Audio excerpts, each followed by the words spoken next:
fuel poverty, that there wasn't the same awareness of food poverty in our city, or indeed in Northern Ireland as a region at a government level. And we very much felt that we needed to do something to change that. As I mentioned, we used the Sustainable Food Cities Award framework, and that has a number of criteria of things that you need to be tackling in your city with regards to food poverty. And you can see that that's very wide ranging. The first one is establishing multi-agency partnership, and I'll tell you a bit more about that in a minute. That a living wage is being promoted, and that is certainly something that Belfast City Council has been very actively engaged with over the last couple of years. The relevant agencies are providing rapid referral to hardship funds, emergency food aid. Relevant staff are trained, able to advise on accessing healthy food and skills training. Healthy weight services are being provided.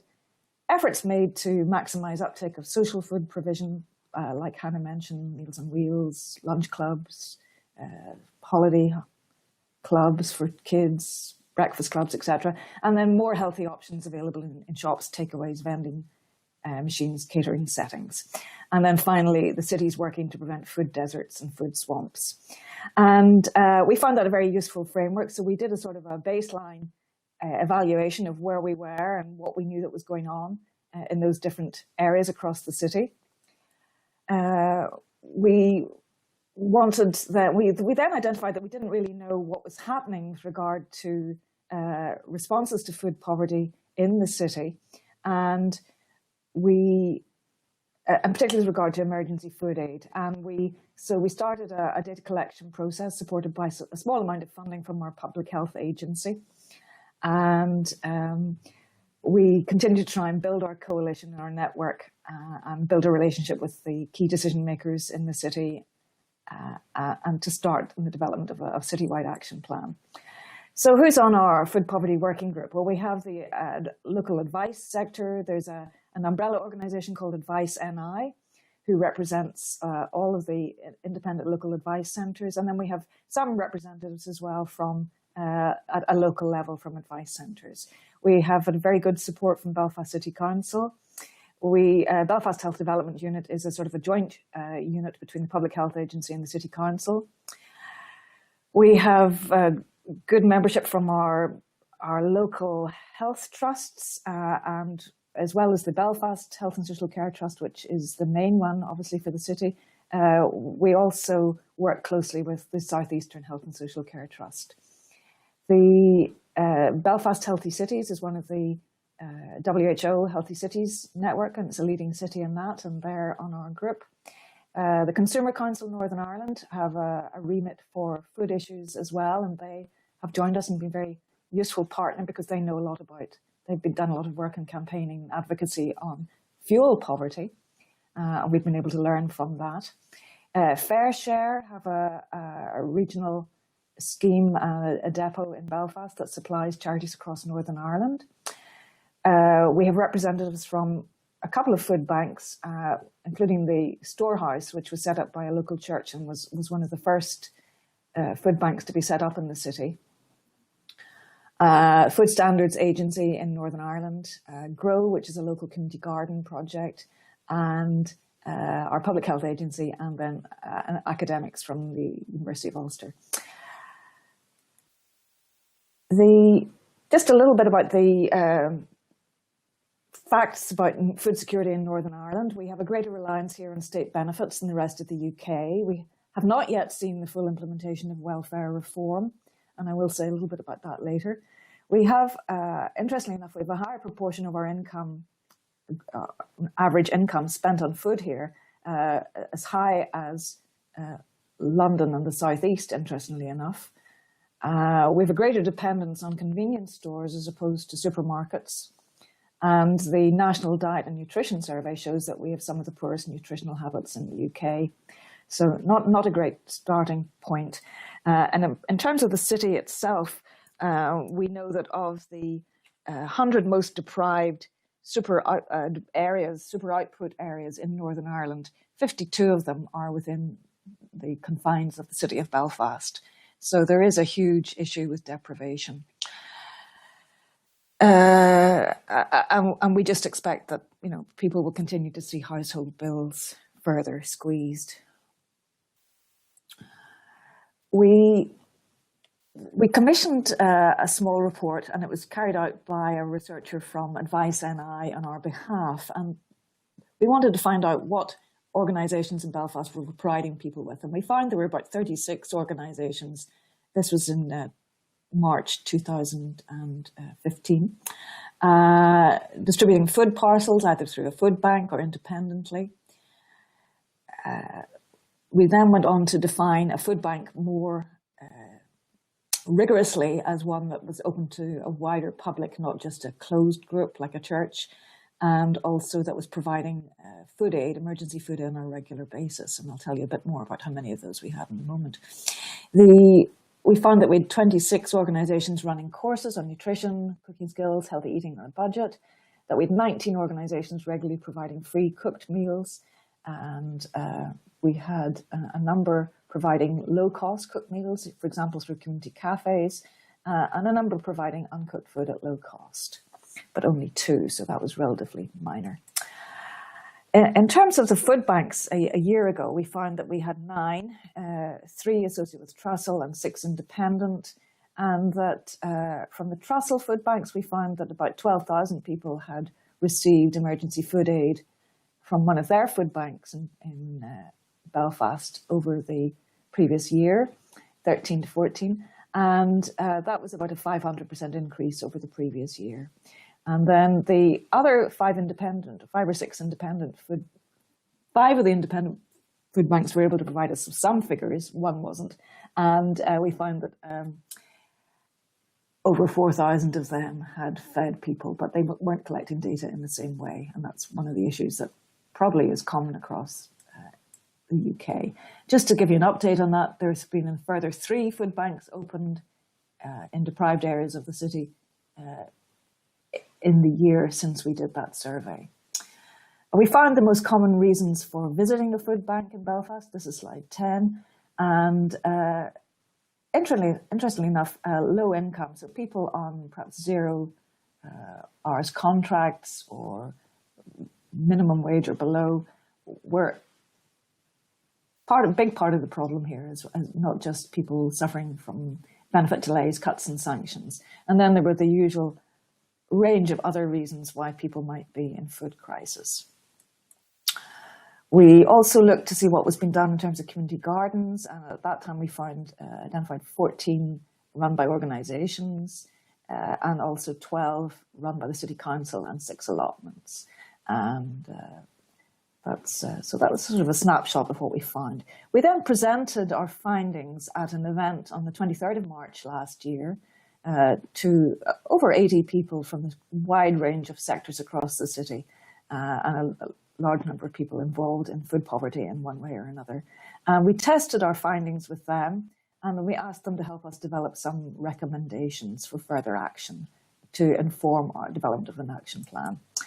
And these are the recommendations that they came up with broadly. They wanted us to take a rights-based approach.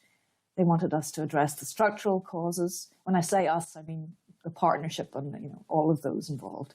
They saw a clear need to develop the advocacy regarding food poverty, to widen the public debate and the political debate on this issue, to encourage the promoting of availability of fresh, healthy food, and to do something about collecting better data and measuring the scale of the problem.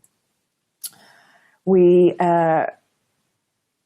continued to do some work. We wanted to find out more about the likely impact of welfare reform when it was rolled out here. And we asked an organisation called Participation and Practice of Rights to do some work with our local jobs, outside our local job centres, to find out what people who were experiencing sanctions or delays in their benefits, how they were coping with the issue of food poverty and what they knew about the services that were available. And that was a very interesting piece of work. And we presented that at an event in October last year, where we tried to then further develop our collaborative action plan and narrow down to the issues that we thought we needed to work on as a city. Another little point that I just want to mention is that we were invited to contribute to a working group who was looking at measures to mitigate the impact of the rollout of welfare reform in Northern Ireland. And we were very fortunate in that our recommendations with regard to food poverty were adopted by the working group chair, who you can see there on slide 15 in the middle, Professor Eileen Evison. And on either side of her, you'll see the First Minister, Arlene Foster, and the Deputy First Minister, Martin McGuinness, and then two other members of the Working Party flanking them. And what we've asked them to do is very much in keeping with the Feeding Britain report, was to pilot to try and establish a network of community food shops, social stores and supermarkets to move us beyond the food bank response and to see what else we can do.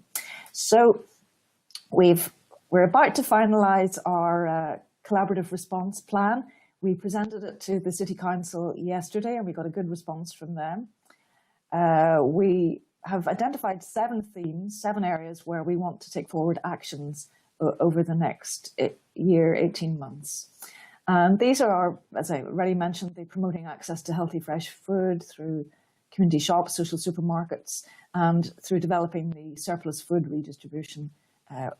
We have very good arrangement with Fair Share, but we need to try and increase the fresh local produce in that. We want to continue to build the community food knowledge, skills and cooking. Part of this, we're doing a number of local initiatives related to this. And we're working very closely with our community skills working group as well.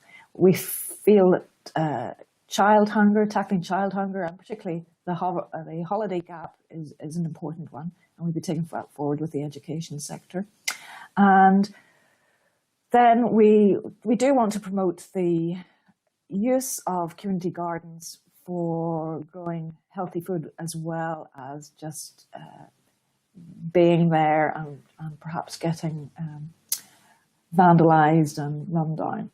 And then we don't want to duplicate the good network of advice and support services that are already there, but we do want to make sure that we've good linkages with them, that they're aware of what we're doing on the food poverty side, and that we can signpost people to those very necessary services that they may need to help them raise out of poverty.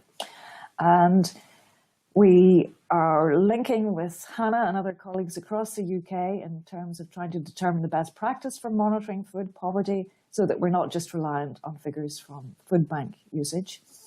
And finally, we still see it as very important that we continue to strengthen the advocacy and influence food poverty related policy here in Northern Ireland, and indeed nationally, if we can influence that as well. So that's a sort of a snapshot of where we are. We're very close to hopefully producing our collaborative response plan. And once we've finalised that, it will be in the next couple of months, we will have it up on our website on the Belfast Food Network. So that's, I could say lots more, but I'll leave it for that for the moment and let Tony take over and tell us about what they've been doing.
Right.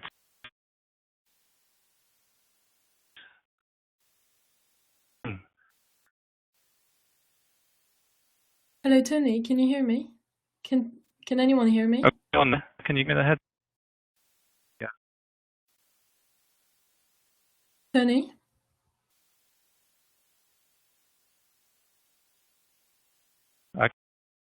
Okay. I'm not sure, Tony, why your line isn't clear. It was clear earlier. Am I ready to go? I'm not sure. I'm not sure your line is clear, Tony. Yeah. Can you hear all right? Very good. No, you're breaking up completely, Tony. Maybe try logging off and logging back. What I can do about that? Can you try and log off and come back? Do you want something else?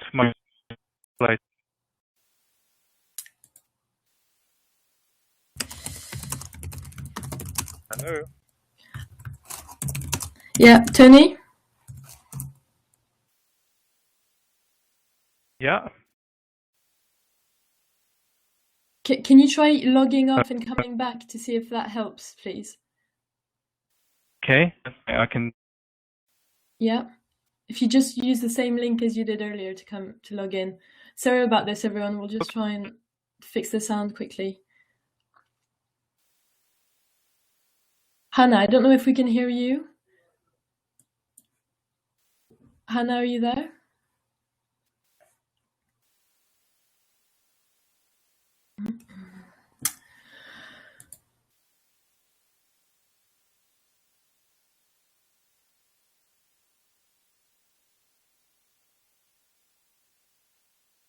Okay, sorry about this, everyone. Just trying to get this sorted.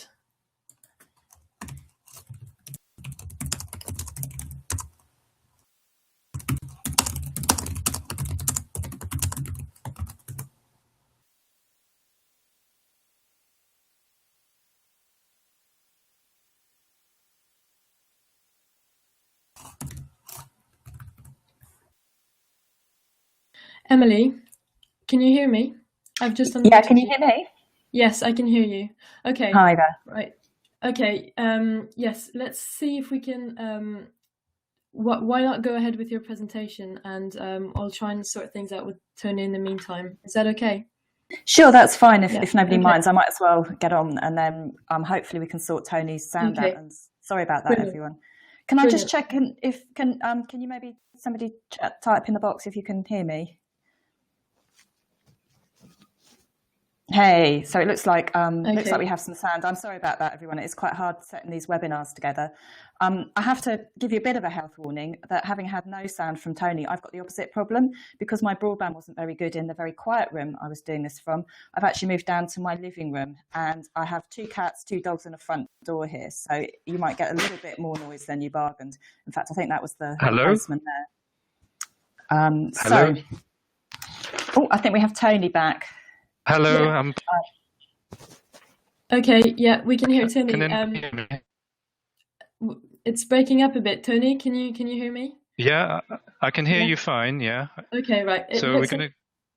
It sounds better, but so Emily just started her presentation. So why don't we carry on with Emily, and then we'll catch up with you in about 10 minutes' time. Tony, is that okay? Fine. Yeah. Yeah. Okay. Let's do that. Okay. Thank you, Emily. Thanks, Tony. Great. Thanks, everyone. Thanks for bearing with us there. I've been asked to talk today, so thanks ever so much for that. I just wanted to talk about the Brighton and Hove Food Poverty Action Plan with a particular kind of a few thoughts about what we've learned from doing it, so that if you're planning to do something similar, you might be able to learn from what we've done and what we felt we should have done better. I think the first thing is we were asked to think about is why have a food poverty action plan? I think what's slightly different from the previous presentation, from Liz's presentation, is that our food poverty strategy sits underneath our existing food strategy. So some of the wider issues that she's been talking about dealing with, we have quite a long-standing food strategy. We were one of the first cities in the country to have a food strategy. So we're actually on our second version of it. And that was launched a couple of years ago. So this is very much a kind of a much more focused look at issues around food poverty, but those much wider issues around food are equally important. So we very much see it as a strand of our overall food strategy. So in terms of having a particular focus on food poverty, well, food poverty is an issue, I think, everywhere. I think, as Liz said, that it's something that's become very current in many places. It's a particular issue in our city, our local conditions, because of the way that our city is. We have very high housing costs, unusually, extraordinarily high, really, second highest only to London often, and particularly in the private rented sector, where we have very many people living, a much higher proportion than elsewhere in the country. And at the same time, we're a really low wage economy. So it really is, a lot of people are really struggling in the city, and that's our local conditions. And I think those will be different wherever you're forming your own plan. It will be in response to your own local conditions.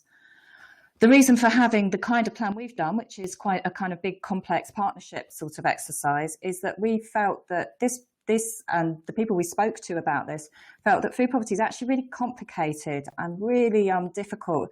And there isn't really one single thing you can do about it. So really the only sensible response seems to be to have a collective plan that brings many different actions together on different fronts, rather than trying to do one big thing in response. And that's why we sought to engage lots of different partners at different levels, and to have, I think we've got 75 different actions covering different areas. And I think the other thing to say about why is that actually we did an awful lot of talking and consultation in putting together the plan. And one of the first things that almost everyone said to us, whatever their level, whether they were, director of services in the council or a food bank volunteer, was food poverty is just not acceptable. This isn't okay. We don't want it. And that's got to be the first line in your plan. And in fact, it is the first line in our plan. But what people seem to feel quite disempowered when it came to actually doing something about it. I think it's depressing to think of it as an issue. It makes me personally really angry, and it makes many of the people I spoke to really angry. But actually, what do you do? Okay, so the food poverty action plan was developed in response to that. I should say that we spent a year developing it. So we started in November 2014, and that was following a city council commitment. Councillors from all parties agreed to this, following a paper that had gone to council. It also, in terms of how we developed it and the process that we took in, we used quite a lot of our existing knowledge and intelligence that we'd already learned about through some of the food poverty initiatives we were already running at the Food Partnership. So, for instance, we run a food banks network that brings food banks and emergency food providers together. And we've also delivered a programme of food poverty awareness training to frontline workers in the city. And obviously, as well as us telling them about things, that's a great chance for them to tell us about things. So we brought in some of what we already knew in terms of research. But we also did a lot of desk research looking at, there's a lot of national data, but also we had some really interesting local data. There was a very big report into the impact of welfare reform in our city, and we had a good look at that. We also did a couple of specific research exercises that were really influential in how we set up our plan. In particular, we did a report into the role of shared meals in the city, by which I mean lunch clubs, but also all the other places people come and eat together. And I suppose the other kind of key thing around that process and how we did it is that we had some funding to look at food poverty from the Esme Fairbairn Foundation. They fund my role and this particular piece of work, and I think that was really important in terms of having a bit of resource attached to this quite big and complicated piece of work. And we're very grateful to them for that. If we could go on to the next slide now. I don't think I can... oh yes, I probably can change them. Here we go. So in terms of then how we did this, I've said it was a partnership plan. It was very important for us that it wasn't just our plan. We don't want to own it. This isn't just about the food partnership and what we do. It's about what everybody in the city does. So we did a number of different things. We did, unusually for us, we felt it was really, really important to engage at that very high level strategic sector, because we felt that many of the solutions only really lay at that level. So we had a round table event that was quite interesting, which we held in a local restaurant. It's a zero carbon restaurant, so quite interesting. It's quite an unusual venue. We had Martin Carraher chair it from London, who's obviously, a really well-known food policy expert. So it was quite a kind of quite an engaging event, and we did have a really good turnout. You know, we had the Director of Public Health, the Director of Adult Social Care, the manager of the main food bank in the city. We had a real mix of people, and we went to a lot of trouble to make sure that the right people were sitting in the room, and that helped to form some of the actions in the plan that were around doing things differently, around service provision and what we can do around those. We also, I think, at the level that as an organisation we're more comfortable with, and perhaps it's more of our background, was around consulting with the community and voluntary sector, including, of course, the many faith groups in the city who are very engaged in things like the food banks, but also shared meals in the city, and did a whole series of presentations at places like the Advice Services Network we have in the city, where frontline advisors get together. And in fact, I suppose it's true to say that we began that process before we began the Food Poverty Action Plan. We'd had at the end of 2012, we had an event on food poverty which brought people together. I think the other thing to say just around engagement, which was absolutely the key part of this plan, I think, and how we put it together, is that we had a lot of individual conversations with people as well. We sought to learn what we could from people. And that I think there's a little kind of a bit of a health warming in that, which ties in with what I was saying about resources earlier, is that actually that's really time consuming, having lots and lots of individual conversations and going out to people, not always expecting them to come to us, that we can hold one event and then come to us. Okay, I'm just going to attempt to change the slide. Here we go. The other reason why it was important for us to engage senior decision makers is that we wanted food poverty, as indeed food, through our food strategy, to be at the real centre of policy in the city. So it's not just something people think about as an afterthought. And it was also really important for us that, if we're going to go to all the trouble to sort this plan out, that it didn't just sit on a shelf. It needs to be part of things. So we have a direct route, for instance, we've worked very closely with Public Health in putting this together, and it does feed directly into the Joint Strategic Needs Assessment for the city, so the overarching document that governs sort of health type spending and decisions. Also things like the local strategic partnership, and of course through city council processes via committee there. So it was very important to us that we didn't just have a plan, but that we had a kind of whole set of admittedly quite time consuming, and sometimes, kind of almost opaque processes for it to jump through, for it to become part of everybody else's plans. So it wasn't just ours. I was also asked to talk a little bit about some of the outcomes. I think there was a number of things in there. It's quite a complicated, big plan, so I'm not going to go over everything that's in there. But one thing that I was particularly pleased with is that we ended up with 10 principles which would guide future work around food poverty in the city beyond the life of the plan. And that included things like identifying which groups are most vulnerable to food poverty, but also sort of sensible, good practice stuff like making sure that people who experience food poverty are involved in designing the solutions. I think another outcome from the plan was about raising awareness, and Liz touched on this as well, that actually the process, all the conversations that we had, actually really helped to raise food poverty in our city onto many agendas, and actually, led to lots of things. And I think for me, another outcome is that one of the things we wanted to do with the plan was to do something, I suppose, echoing what Hannah was saying earlier, where we're not just looking at emergency food provision, where food poverty is not just about food banks, but we're also thinking about what we were calling long-term food poverty, where there's people living day in, day out in the city on too little money, effectively, and struggling to eat well on what they have.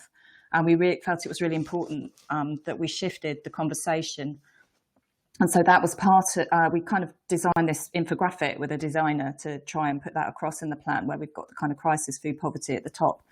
It's just actually the tip of the iceberg. Actually, it's the people underneath in long-term food poverty that we wanted the plan to focus on, whilst acknowledging the importance of, emergency food provision, how vital that is. And there is a section on that in the plan. We also wanted to think about actually what can we do in terms of preventing those people in long-term food poverty from reaching the crisis point. And in fact, what can we do to prevent people in long-term food poverty to help alleviate that? And I suppose that kind of made me think of one of the issues that we had in doing the plan, which I wanted to share with the people listening today, was actually one of the biggest issues for us was working out, where do we stop? Where does food poverty stop being food poverty and start being poverty? And as a food organisation, our credibility lies in food. Should we be thinking about things like living wage, or should we be thinking, just about food things? Are we getting off the point if we start thinking about housing costs, or is that too far off the wall? So I think something about designing your plan is about how you scope it and where you draw the boundaries. Okay, and just to mention as well, I think another important thing is to have some quick wins in there as well. So we're really pleased that there's now going to be a lunch club for children experiencing holiday hunger. We call them CHOMP in our city, our holiday hunger clubs. But that's now going to take place on the school premises, and that's a direct outcome from the plan because it involved putting the head of school meals in the same room as the person running the CHOMP lunch clubs and ironing out the problems with those taking place on the school premises. So we have that running as a pilot, and I think it's really important to include some kind of quick wins like that as well as more strategic stuff. And then I suppose the other thing that I wanted to show as well, that the thing that's been really great about the plan is it's been really well received and people have really engaged it. And I think part of that is because we haven't just dwelled on the negative, we've also included some really positive stuff and taken a real sort of can-do approach. And I think that's particularly summed up in the bit of the plan that has a vision of us becoming the city that cooks and eats together. I've got to finish very quickly, so I haven't got time to go into it, but it's all sorts of initiatives around supporting shared meals, encouraging neighbours to share with neighbours, things like Casserole Club where people can take each other meals. We see those as very much part of a long-term and sustainable set of interventions that will help to alleviate food poverty. And so again, it's about taking that kind of preventative and very positive approach. We're also, the other challenge, of course, is about the fact that there is a lack of data about food poverty and everyone has that problem. So it was very important to us that the plan addressed that directly, and we have a whole section on it, which is about measuring. So, for instance, food banks in the city have agreed to measure the reasons why people come to them, which most of them aren't doing at the moment. They're independent, most of them, and so they don't necessarily use the same measurements as the Trust or Trust ones, but most of the food banks in the city have agreed to do so. We're working with groups we've developed some questions that other groups can include in their monitoring. And we've also, if you look at the slide on the left-hand side, there's this kind of graph which shows that 23% of our city basically think that they will struggle to pay for their basic living costs next year.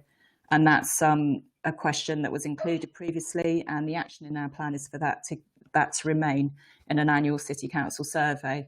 So it's been quite an important theme of the plan.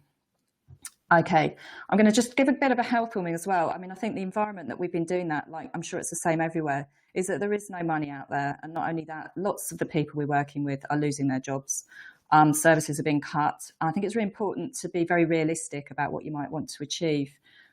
We thought it was important to look for to frame things, but there was no point in having a big wish list without resources attached. So our project planning has been the plan is very careful to make sure it identifies resources for any actions in there and looks for the things that we can do without money that are more about putting people together or doing things differently, and also looks for the spend to save sort of arguments as well, where you can argue that a little bit of money spent somewhere will save a fortune somewhere else. Okay, just to be kind of finishing up here, it's just to say, as I said, it's a partnership plan. Our engagement with our partners was absolutely vital in producing this. It's not just our plan, and I think the other thing that I can say about that is that's what was right for our city.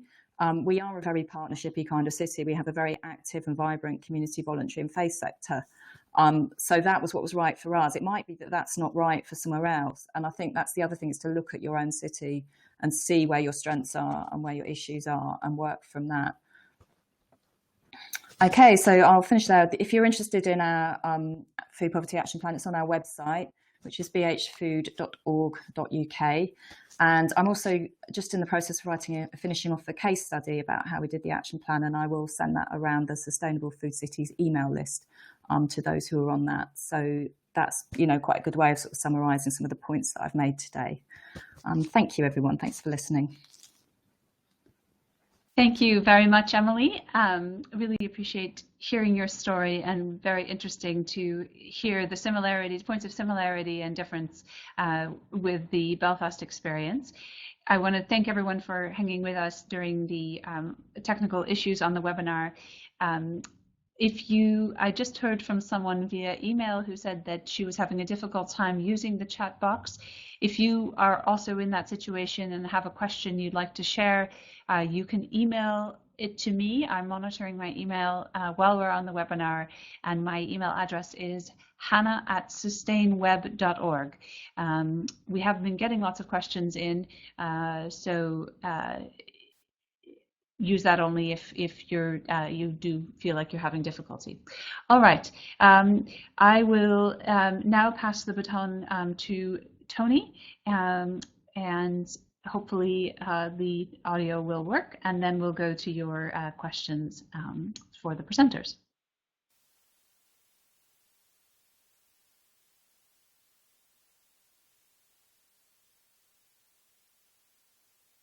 Hello, everybody. Am I online now? Can anybody hear me? Am I working? Can somebody tell me? Yes, I've got lots of yeses coming. Hello, everybody. That's brilliant. Okay, excellent. Right, I'm going to start. Okay, and if I cut out, I'm sorry, but let's carry on. So, my story is I'm going to take you through the story of what we were doing in Lewisham, and there's some very strong parallels with what we've been hearing from Belfast and from Brighton and Hove, and it's quite heartening to hear from them. So the first thing is, why did we get involved in this at all? And you'll remember from about a couple of years back, there were a lot of publications about food poverty. People were very concerned about the growth of food banks, and when I came into the job in Lewisham 3.5 years ago, that was one of the first things that I noticed, and everybody was getting very concerned that this was, in one of the richest countries in the world, that we're allowing our citizens to go hungry. So here's a little quote from Below the Breadline, which was I'm sure many of you will be aware of, a publication by Oxfam, among others. The impact on health and well-being. It's, again, this just looking at the external environment, the adverse changes on circumstances, the toll on people's physical and mental health. And this was, I think, one of the things that really shocked me was and this is nationally and locally, was the increase in malnutrition in our own country and locally. So, combination of this and these effects were got us to start thinking about, well, what can we do locally in the face of this? As Fiona Twycross says, this is shameful and completely unacceptable. Okay, so we started some conversations fairly early on. So in 2013, so I think we're a little bit behind Brighton and Hove. We're behind Belfast in our development, but we started a conversation with Goldsmiths College, University of London, which is in the London Borough of Lewisham, with Dr. Roger Green, who's part of the Community Studies Centre there, the Centre for Community Engagement Research. And he was very concerned also about the rise of food banks, and what we wanted to do was to understand what was going on a little bit more in Lewisham, so that we could start to build some kind of a response. And the result of that was a brief sort of focused research study that the centre undertook with Roger and some colleagues from Goldsmiths, and it came out as a publication, Putting Food on the Table, looking at understanding food poverty in the borough. That came out in 2014. One of the things that we found there was very similar to the kind of results that the Trussell Trust also had using food banks in Lewisham. Key reasons were benefit delays, low income, benefit changes. So the impact of austerity was really very evident in the people that were using local food banks, people having sudden money problems. So I think we described it as people being either slowly squeezed or suddenly shocked by sudden changes in benefits or changes over a period of time that brought them into a situation where they needed emergency food help. What we also found was there was no type of person really that were using the food bank. So we weren't looking at people who were on long-term benefits necessarily. There were a number of people who were self-employed. If you're self-employed, you live on your cash flow, and in a society which is encouraging sort of small-time entrepreneurship, we're seeing a lot of people, and particularly in Lewisham, where the economy is very much small business, that a lot of people are trying this self-employment route to make a living, and of course they're very vulnerable in this environment. Okay, well that was where we started, and our concerns really were looking at what was causing food poverty. Why were people coming through to the food banks? What I need to tell you now is that so we were coming at it from that sort of, you know, what was the effect of austerity on these people, and it was almost like from a kind of social justice activism kind of point of view. We started then talking to our public health colleagues, and they were coming at things from a slightly different angle. So they're looking at food poverty in relation to obesity, in relation to nutrition, and also they had done some, we haven't really got very good data locally. In fact, I don't think we have good data locally at all, really, but what the public health did was to do some extrapolation from national figures to estimate that 5,000 to 6,000 sometimes or often go to bed hungry due to a lack of food or have to skip meals. So we started a conversation with public health to look at the way that they were coming at things. And I think beginning to bring those things together. Hang on, yeah. Can everybody still hear me? I think I got a little sign up saying my broadband was being faulty. Yeah, we're okay, good. Okay, so so what this is just a little recap on where we were on our journey so far. So from our point of view, Voluntary Action Lewisham, we're the Council for Voluntary Service in the borough. So voluntary sector agency came together with Goldsmiths University to produce a small-scale scoping paper. We were then aware of public health research, so we started to talk with public health colleagues, and we found that independently, Public Health Lewisham was also working on a paper around food poverty to present to Lewisham's Health and Wellbeing Board. So we started talking to each other, and we presented our papers together at the Health and Wellbeing Board. So Public Health coming at it from the healthy eating angle, ourselves coming at it more from a kind of activism, social justice sort of angle. So we got the attention of the Health and Wellbeing Board, and the Health and Wellbeing Board endorsed our work forward to work together, and was very much encouraging us to work on this and develop some activity. I have to say, public health, I'm going to mention one of my colleagues in particular, that's Gwenda Scott in public health. She's a public health strategist. She was a really key figure in getting this next stage together. And she was able to engage an organization called GCDA, which is the Greenwich Cooperative Development Agency. Claire Pritchard is the chief executive there. And Gwenda engaged GCDA to put on a food summit. That was one of the recommendations from ours and the Goldsmiths paper, public health paper. So we'd actually come to the same position. So there were three of us working on this, and really, once again, I just have to thank Gwenda for this, because she really made it happen. There was a lot of things happening, but it was Gwenda's persistence, and I'll come back to this later. Gwenda's persistence that made this happen. So we launched a food summit.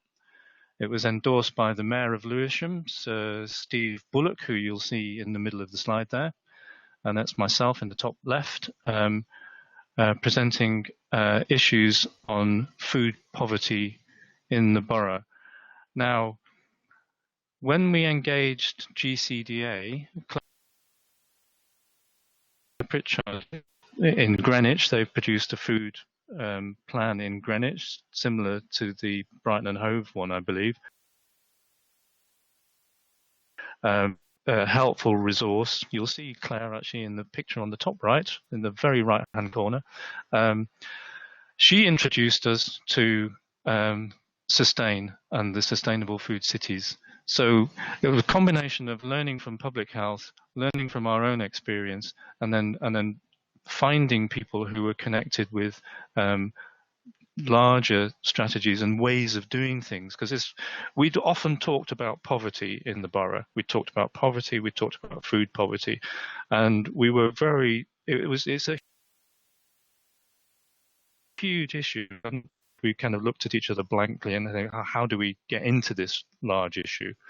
So food poverty was one of the ways to do it, and the framework of the Sustainable Food Cities that Claire introduced us to really helped us focus. So these, as many of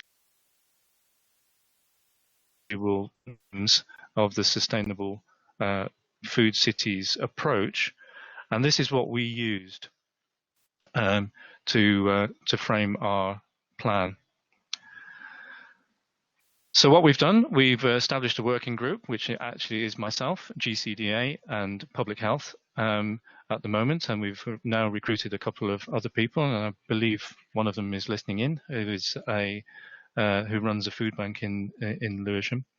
We're using the Sustainable Food Cities approach, and we've also, in between our food summit and the second event that we had in November, the Sustains on the food bank, which was really very helpful. So after the food summit that we held in summer in November, where we inaugurated Lewisham's food partnership, we're in very early stages yet. So it's great to hear from Belfast and Brighton and Hove, and I really want to learn from your experience, because I think we are, while it's taken us about 2 years to get here, we're really I feel like we're at the starting blocks. So what have we learned so far? We've got a better understanding of what we're doing. Through public health, we know that we're working towards the UNICEF Baby Friendly accreditation. We are a living wage borough, and we're working now with a local authority to promote that. And these issues, I think our previous presenter from Brighton and Hove mentioned, where's the overlap between food poverty and poverty? Well, I think one of the things that the Sustainable Food Cities framework does is it actually helps to bring all of those things together. So you can address food poverty, but you can address it holistically. And this is one of the things that's it's done for us, and it's enabled us to. I just wanted to mention, just in closing, that some of the things that have challenged us and things we've learned. And again, just echoing what the previous commentators have said, addressing poverty is really visible. We can see the rise of food banks, but actually the response that we've come up with, and following the work that Sustain and others have done, is holistic, and I think that really works for us now. And things from different points of view. So public health coming at it from their point of view. We had frontline organisations, church organisations saying, right, people are hungry, we need to feed them. and then others of us who are saying, wait a minute, something's going wrong here. There's a political aspect to this that we need to challenge. How do we bring those three points of view together? So, and I think the Sustainable Food Cities framework actually does help us to do that. Okay. I think some final thoughts for us is, again, echoing others. It's really important to maintain leadership in this because we have minimal resources. People are distracted. I know my public health colleagues are seeing their council, some of the people I was working with last year maintain some kind of core group commitment. I think one of the things that we are doing is building relationships. Friends bring friends, so we've connected, a huge benefit to us. And just to recap, why do we keep doing this? This is it's really, if we get into this, we're in for the long haul. But remember, we are the 7th richest country, and we're still letting our children go hungry. So there's a lot of local action that we need to do. We've got this. We're beginning to build a comprehensive plan. But I will finish on the note of, this is a national issue, and it has a political dimension. And do call on our colleagues in the council and our politicians to challenge this. Thank you very much. Thank you, Tony. Very, very interesting to hear about your experience. We've had a bunch of questions. Some of them are for one of the presenters, others are for the group as a whole. So if I could have the presenters unmute themselves so that you're prepared to jump in as needed.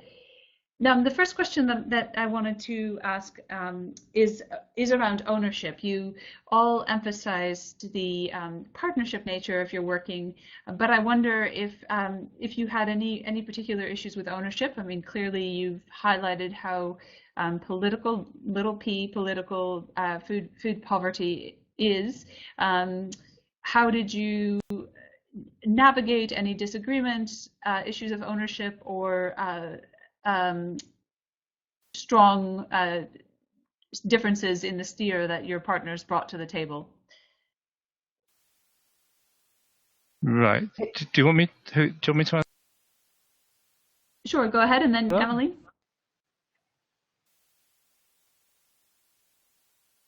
Go ahead, Tony.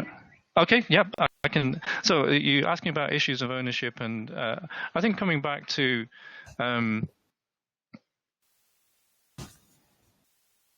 Yeah, the almost like 3 different approaches. We've got frontline approaches, we've got public health approaches, and we've got our convenient to social justice activism approach. And people are telling me I'm cutting out. Can you hear me still? Can somebody tell me if you're hearing me? I can hear you, but go ahead, Tony. Yeah, I'll keep talking. Yeah. I think it's been the question of ownership has been I think it's quite fluid, actually. I don't think anybody's owning it at the moment, but it's coalesced into the partnership now. We had a focus bringing the issue to the Health and Wellbeing Board, who I think basically said to us, yes, this is jolly good stuff, chaps, go away and do something with it. But at least we've got somewhere to go back to report into, which has a kind of borough-wide voice, if you like. So hopefully that's where the ownership will be. Okay, somebody else. Do you want me to go next, Hannah? Yeah, I was just going to say ownership hasn't been a problem as such for us because we built into the process the idea that the plan should be collectively owned by many partners. And so the plan does belong to the City Council and to the local strategic partnership and to the many, the hundreds of community and voluntary groups who've taken part in it. not hundreds perhaps, but certainly a huge number. And so, no, we haven't had any issues around that. We've really tried to just be really the facilitators for the city's plan rather than see it as our plan. And people seem to have responded to that well. We haven't had any issues at all. I think, and also I suppose the other thing was to make sure the stuff I said about formal routes as well, making sure that the plan goes into things like the Health and Wellbeing Board and is jointly owned by those kind of more formal bodies, the local strategic partnership. Yeah. I think it's quite important as well. Thank you. That's great. Liz, I don't know if you want to weigh in, but let me just ask a second question, which I think you can also speak to. For people who are listening on the call who are perhaps thinking of contemplating doing some local food poverty planning, or perhaps are in the early stages, what kind of support would have been useful to you when you started out or through the process? And for those of you who did have funding, can you just maybe speak in general terms to how you might have used that funding in the planning process? Okay, thanks for that, Hannah. If I deal first with the issue of the ownership, one of the things I've got to say is I just have been blown away by the commitment, the enthusiasm of the members of our food poverty working group. And my experience of working with this group has just been unique in my career. It has just been fantastic in terms of the levels of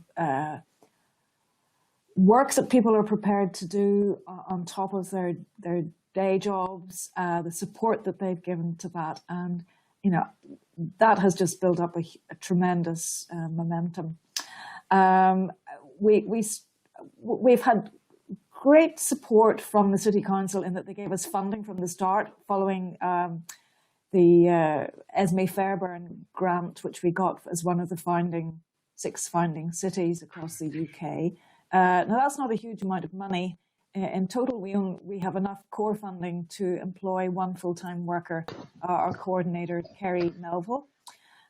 So all the other bits and pieces that we've done, we've looked for little bits of funding here and there, or got support in kind from various organisations. So I think that ownership is reflected in people being prepared to go above and beyond the normal day job that they do, and to really commit to moving this issue forward in the city. Your second point was what sort of support would we have liked? And we were successful in getting small amounts of funding for specific projects. So our first scoping study that I mentioned, Enough is Enough, we got £5,000 from the Public Health Agency. And we used that to commission the scoping study and produce a report and hold the workshop where we tested the findings across, with many sectors across the city. Again, trying to get in the ownership and the buy-in and an understanding of, a bit like Brighton and Hove, trying to shift this from the visible aspect of the food bank to some of the deeper issues and the rights-based approach rather than a charity-based approach. What would have helped, I think, early on is while we had many people in the City Council who gave us support in terms of the officers, it has taken us a while, I think, to get buy-in from... there's a bit of extraneous noise going on there. I don't think it's at my end, but anyway, hope people can still hear me. To get a buy-in at a political level from the City Council. And I'm glad to say since last October, we have found a great champion in the chair of our People and Communities Committee in Belfast City Council, who's a councillor from Julianne Core Johnston from one of the very deprived wards in the city. And she really gets it. And she's been really supportive, has come to speak at open two of our events, including one that we had in January there, which was part of the Right to Food agenda, where we brought over the Fabian Commission, Jeff Tansey, who chaired the Fabian Commission on Food and Poverty, and the Niall from Church Action on Poverty. So support in terms of I think Sustainable Food City Framework, as Tony mentioned, is a great starting point. I think you then need to look at where the gaps are in your city and how it fits in with your local culture, your local policies and plans, and work that's going on anyway. I think so. Support from other sustainable food cities has been great, and in the early days we touched base with Emily, and we had a telephone chat with her about how they'd approached it in Brighton and Hove and what we could learn from them. And we've talked to Cardiff, we've talked to Liverpool, and we've talked to Hannah. So, really sharing experience and networking has been great support. We're part of an all-island food poverty network as well. So we've had some links with Cork, which is a healthy city and has focused a lot on food issues, and as Hannah mentioned, is one of the Sustainable Food City Network. And we've been able to do some research on an all-island basis, learn from research that they've done in the south. And then we've had support from our Food Standards Agency, who've been doing some parallel work on sort of regional issues on food poverty that have supported and underpinned. They did, for example, they commissioned a rapid review on food poverty. A lot of the survey work that they've done has been very useful, and they're about to publish some Kantar data that really has some very useful data on the food purchasing in Northern Ireland. So I'm probably running on too long here, so I'll stop and let Hannah bring somebody else in. Oh, that's great. Emily and Tony, you're welcome to weigh in on that, but I just wanted to put out, I think we have time for one more question, and several people had asked about the issue that you each raised about the lack of data. That said, you obviously each found sources of data in your community. I wonder if you have any guidance for communities that may be just starting out about the best sources that you found locally for understanding what the problem is beyond the information that's available from Trussell Trust. Do you want me to answer first on that, Hannah? Can you hear me? It was just to say, yeah, the data thing I did mention, and I think just to pick up the previous question as well, the single thing that would have helped most, I think, in terms of support would have been if there was more nationally produced evidence about spend to save arguments. So I have a gut feeling that a tiny bit of money spent supporting a local lunch club is going to have a large impact on a number of people in the city, and some of that will be about alleviating people's food poverty issues. But there is very little kind of evidence that I can present to that. Likewise, around things like we're trying to bring in, as part of the Food Poverty Action Plan, food to go bags in hospitals, which is done somewhere else. And for me, it's a no-brainer. If somebody goes home from hospital and they've got no food in the fridge and they've got no money to buy food, that's going to affect their recovery and lead to a very expensive hospital admission. But there isn't a lot of data about, what money you actually save with some of these preventative type issues. So I think sort of to answer both of those. And then in terms of data, I agree absolutely with what you say, Hannah, that I think it's really because there isn't a national measurement around food poverty, and it's something we would really like to see. And, I'm sure everybody listening would like to see. But because we don't have that, we just really looked at what there is locally. I work with a volunteer to do a report on identifying food poverty by using existing data in the city about poverty largely, but also using other organisations monitoring data and things like data from the local discretionary social fund, which is our version of what replaced the crisis fund. They're called different things in different places, but they have some good data about how people refer to them, data from food banks, but also, and I think the main win for us, I suppose, was also quite opportunistically, the little slide that I put up, if you remember, in my presentation that showed the city tracker question. It turns out that the City Council were already running an annual weighted survey of residents, and it was largely about quality stuff, you know, what people think about the bins and how is the council doing. But they were looking at introducing a question around sustainability and very kindly agreed to put in this issue that tackled food and fuel poverty. So we now have a weighted annual survey in the city, which is absolutely brilliant. So I think it's, again, I think as Tony was saying, sometimes it's about building your relationships and making sure people are aware of the problem so that then they can help you to find the answers. Having said that, we still do need a national measurement, and don't stop campaigning. Thank you.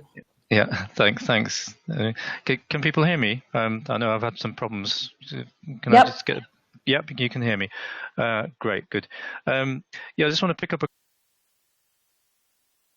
couple of questions. It's really helpful for us, even though some of the data was kind of like extrapolated or from national data. That was really useful. The small scale study that we did with Goldsmiths was really useful to help build a picture.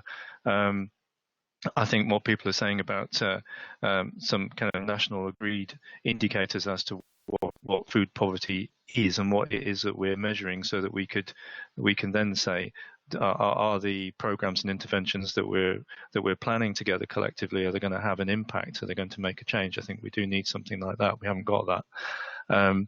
So it's really building. Another thing that we've been doing over the last few months really is just, rather than building statistics of numbers of users, it's looking at the kinds of things, the kinds of programs that are being implemented locally, so that we just know a bit more about what's going on. So it is a bit patchwork. There's a lot of networking to do. There's a lot of collection of different kinds of data. So there's not a lot of consistency, but that does seem to be the kind of thing that other people are saying. Just wanted to pick up a question that Katie Hudson flagged up earlier, and she says, if there's no, this is about the ownership one, if there's no owner, who runs the work or funds it? Well, it's a really good question, because at the moment, and this is where these things are quite fragile. At the moment, there's a very small working group in Lewisham who, if you want to put it in inverted commas, runs it. And that's myself, that's Gwenda Scott from Public Health, that's Claire Pritchard, who's doing it on a voluntary basis from GCDA, and now we've got a couple of other people. So it's being run on I suppose, passion and goodwill at the moment. And I guess, I suppose we're dedicating some resources in terms of my time from Voluntary Action Lewisham. What we would be looking for, of course, is some further resources in order to be able to do something a bit more consistent and a bit more in depth. Hannah. Great. Thank you so much, Tony, for those comments, and thank you to Emily and Liz. It's very, very inspiring to see how you have overcome challenges of limited funding, limited data, to nevertheless come together in your communities and tackle this incredibly important issue. I think you have demonstrated real leadership, and absolutely commend you for that. Thank you also to everyone who's participated in the webinar, for hanging with us during the technical difficulties and for sharing your interesting thoughts and questions. If we did not get to your question in this webinar, we will be sending a follow-up email where we will share some of the resources and links that were mentioned, and hopefully provide answers to your questions there. I wanted to just take the moment to give one update to you on the question of national monitoring of food poverty. Together with Oxfam, the Sociology Department at Oxford University, and the research collaboration at City University, and the Food Foundation, Sustain hosted a workshop on food poverty monitoring in January in London. We are going to be releasing our report from that workshop, I think next week. The consensus at that meeting was that we really did need to move forward on national monitoring of food poverty. There's very good work underway in the devolved nations, but until we have a national measure, it will continue to be patchwork, and communities will continue to struggle with a lack of data and evidence to evaluate the impact of local interventions. So if that's something that you're interested in learning more about, I highly encourage you to sign up for the Sustainable Food Cities newsletter, which you can do at our website, sustainablefoodcities.org. You can also contact me directly at hannah@sustainweb.org if that's something that you're if monitoring is a particular interest of yours. And we're hoping to continue a meeting of the researchers who are involved, who have an interest in that. That's not a closed group, it's open to any of you, so please do be in touch if that's a particular issue for you. I again hope you will continue the conversation with each other and with our presenters. One of the best ways to do that is through our listserv, which Elise has shared information about how to join that if you're not already on that, or by contacting each other directly, because I think a lot of the creativity and ingenuity in terms of what works in communities is coming from people like Liz and Emily and Tony, who are digging in and experimenting with approaches and learning from the successes and challenges of those. So do connect with each other and with me to continue the conversation. We hope to see you back on a future webinar coming up this spring. We will be having more webinars on food poverty and other topics related to sustainable food cities. So again, please do sign up for our newsletter to be kept abreast of those. Thank you all.